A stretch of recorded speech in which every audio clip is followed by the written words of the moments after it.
O Homem-Aranha do Tom Holland era para ser muito diferente do que vimos nos cinemas. Os planos originais da Sony eram sombrios, emocionais e poderiam ter mudado completamente tudo o que conhecemos sobre Peter Parker. Ele quase revelou sua identidade, a Tia May quase foi uma heroína, e o final totalmente diferente. E se você curte o conteúdo do Nerd e quer dar aquela força para o canal continuar crescendo, entra pro Clube Nerd. Por só R$ 3,99 por mês você ajuda a manter o canal no ar e ainda ganha prioridade nos comentários, agradecimentos nos vídeos e emojis exclusivos. Sem fidelidade, é só para apoiar mesmo. Valeu demais quem já faz parte do clube. Tio Ben! Muita gente acha que Homem-Aranha, de volta ao lar, ignorou o Tio Ben, mas a verdade é bem mais interessante. Nos primeiros rascunhos havia uma cena silenciosa e emocional, mostrando como a presença do Ben ainda moldava a vida de Peter. A Tia May levaria o Peter para dentro de um closet e entregaria a ele um dos ternos antigos do Ben para ele usar no baile da escola.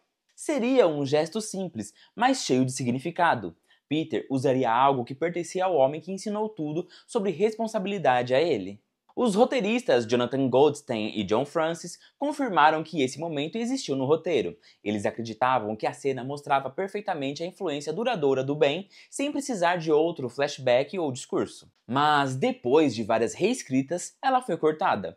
O motivo era simples. Os cineastas queriam que o Homem-Aranha do Tom Holland parecesse bem mais novo que os outros e sem ligação a tragédias anteriores. O diretor, John Watts, queria que o público visse o Peter aprendendo significados de responsabilidade através de seus próprios erros, não pela dor ou por ensinamentos antigos. Mesmo assim, a presença do Ben nunca desapareceu. Ela fica escondida nos detalhes, especialmente em uma fala que quase todo mundo deixa passar.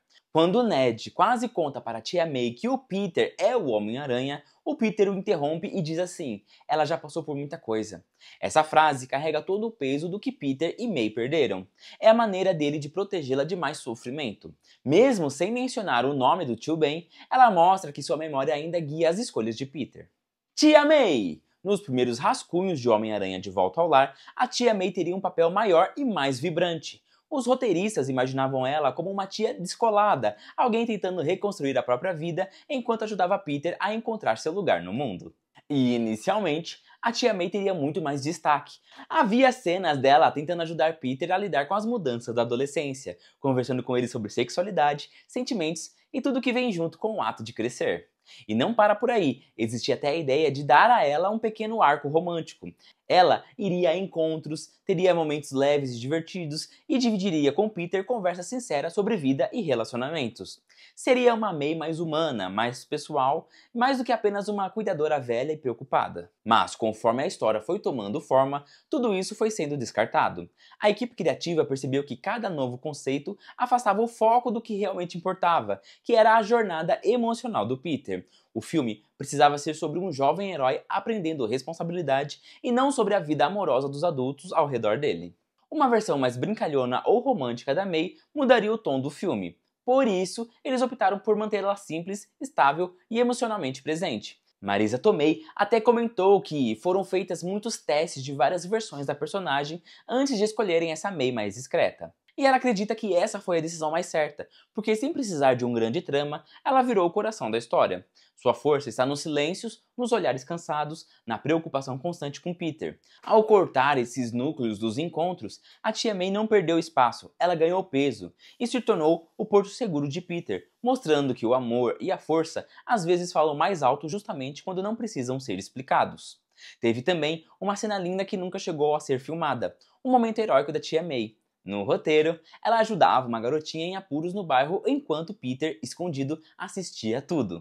E depois, nenhum dos dois comentava o ocorrido. Peter guardava o segredo de ser Homem-Aranha e May guardava o segredo de ter sido aquela heroína. Era uma forma perfeita de mostrar de onde vem o senso de certo e errado do Peter, mas a cena acabou cortada para não desacelerar o filme.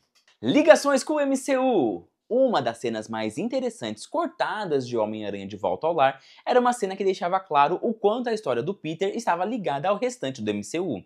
Em um momento deletado, que só apareceu depois no Blu-ray, Peter investigava os destroços de nada menos que antigos porta-aviões da SHIELD.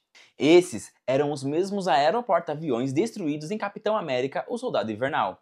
A cena mostrava Peter caminhando literalmente pelos escombros das batalhas dos Vingadores.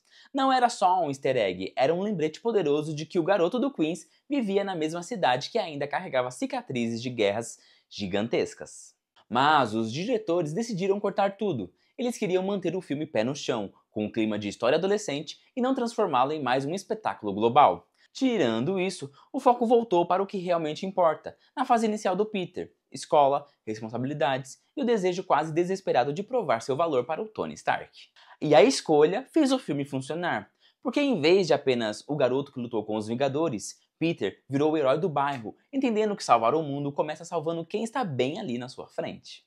Miles Morales! Outra ideia descartada envolvia uma conexão direta com Miles Morales. Em uma cena deletada, Aaron Davis, interpretado por Donald Glover, pega o celular e liga para o sobrinho após ser interrogado pelo Peter. Só por ter gravado essa cena, os fãs dos quadrinhos entenderam na hora.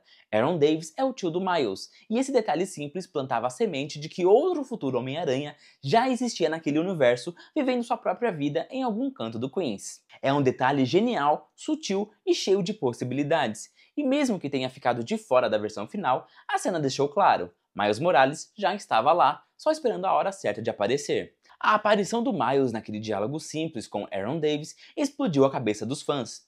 Teorias começaram imediatamente. Será que o Miles já tinha sido picado? Será que ele apareceria no próximo filme? A presença do Donald Glover só deixava tudo ainda mais simbólico, já que ele foi uma das grandes inspirações para a criação do Miles Morales nos quadrinhos. Mesmo sendo cortada do filme, aquela cena nunca deixou de existir no imaginário dos fãs. Virou uma daquelas joias escondidas que provocam especulação até hoje. Uma pequena amostra do quão perto estivemos de ver o legado do Homem-Aranha crescendo ali mesmo, no bairro do Peter Parker. Escola! Durante a produção de Homem-Aranha de Volta ao Lar, o filme também tinha várias cenas curtas e engraçadas mostrando o dia a dia do Peter na escola. Teve o telejornal estudantil, fazendo reportagens completamente desajeitadas sobre o Homem-Aranha. Colegas fofocando na cafeteria sobre quem poderia ser o herói misterioso. E até momentos rápidos em que o traje do Peter dava defeito enquanto ele tentava agir naturalmente pelos corredores. Esses trechos deixavam o colégio vivo, barulhento e cheio de personalidade, e mostravam como era difícil para o Peter equilibrar provas, amizades e vida de super-herói. Mas na sala de edição, perceberam que, apesar de divertidas, essas cenas quebravam o ritmo da história. Muitas piadas e momentos paralelos tiravam o foco da jornada principal do Peter. Por isso, boa parte deles acabou ficando de fora para deixar o filme mais ágil e centrado. Algumas dessas cenas extras foram liberadas depois, e até hoje são pequenas pérolas para quem quer ver mais esse lado desajeitado, humano e hilário do Peter Parker adolescente. Dá pra imaginar como o filme teria sido mais caótico e engraçado se todas aquelas cenas tivessem permanecido. Mas, ao cortá-las, o ritmo ficou mais firme e a história mais clara, deixando o público focado na verdadeira jornada do Peter, que é sair daquele adolescente apenas empolgado para um herói de verdade. O Abutre! O Abutre que vimos em Homem-Aranha de Volta ao Lar também era diferente na versão pensada no início. Nos primeiros conceitos, ele seria muito mais próximo dos quadrinhos, com elementos sci-fi exagerados, armaduras futuristas e armas de alta tecnologia que o deixavam quase como um vilão estilo Homem de Ferro. Alguns rascunhos mostravam até um abutre gigante, brilhante, completamente sobre-humano. Mas conforme o roteiro ganhava forma, os cineastas perceberam que queriam algo mais pé no chão. Adrian Toomes não seria um vilão grandioso, seria um homem real, um trabalhador que perdeu tudo depois da Batalha de Nova York e que agora lutava para sustentar a própria família. Em vez de criar tecnologia avançada do nada, ele virou um catador de sucata, alguém que recolhia e revendia pedaços de armamento alienígena deixados pela invasão Chitauri. Com essas sobras, ele construiu suas asas, suas armas e toda a identidade do Abutre. Essa mudança deu muito mais peso emocional à história. Toomes não era um maluco tentando destruir o mundo, era um homem que se sentia atraído pela sociedade e fazia o que achava necessário para sobreviver. Michael Keaton trouxe isso perfeitamente, interpretando o personagem como alguém que, na cabeça dele, estava apenas protegendo sua família. Ao transformar o Abutre em um vilão mais humano e compreensível, De Volta ao Lar deixou o conflito com Peter muito mais íntimo. Esse conflito era um de dois caras inteligentes e trabalhadores, vindos de realidades diferentes, colidindo porque cada um acreditava estar fazendo certo e só um deles podia continuar voando. Nick Fury! Enquanto isso, em Homem-Aranha de Volta ao Lar, existe uma ideia curiosa nos bastidores. Antes de Tony Stark virar o mentor oficial do Peter, havia conversas de que Nick Fury seria o responsável por guiar o garoto. Alguns conceitos e testes de filmagem mostravam até um início mais voltado para a espionagem, com Peter sendo treinado por ninguém menos que o diretor da SHIELD, entrando de cabeça no lado mais sério e secreto do MCU. Mas tudo isso mudou quando os criadores decidiram colocar Tony Stark nesse papel. E essa escolha moldou completamente o tom do filme. Em vez de um treinamento frio e tático com Fury, a história virou uma jornada emocional de responsabilidade, confiança e amadurecimento. Com o Stark, a narrativa ganhou humor, afeto, conflitos pessoais e aquele peso de eu acredito em você, mas você precisa provar que merece. Isso abriu caminho para o traje do Homem-Aranha tecnológico, para a construção do Homem-Aranha como herdeiro emocional do Homem de Ferro, e também para toda a evolução do Peter nos filmes seguintes. Peter revela sua identidade.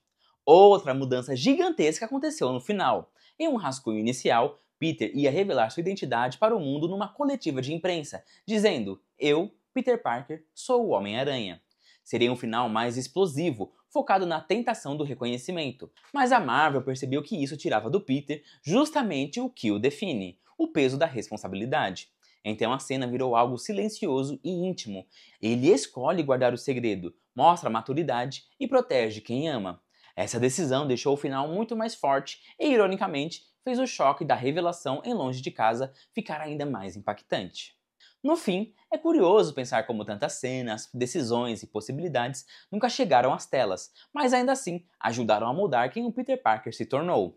Cada escolha, seja a troca de um mentor, um final silencioso ou uma cena que nunca existiu, construiu esse herói que cresce, cai, tenta de novo e nunca deixa de aprender. É assim nos filmes e é assim na vida dele. No meio de tanta ação, tanta tecnologia e tantos vilões, o que realmente permanece é o coração. Um garoto do Queens tentando fazer o melhor com um dom que recebeu.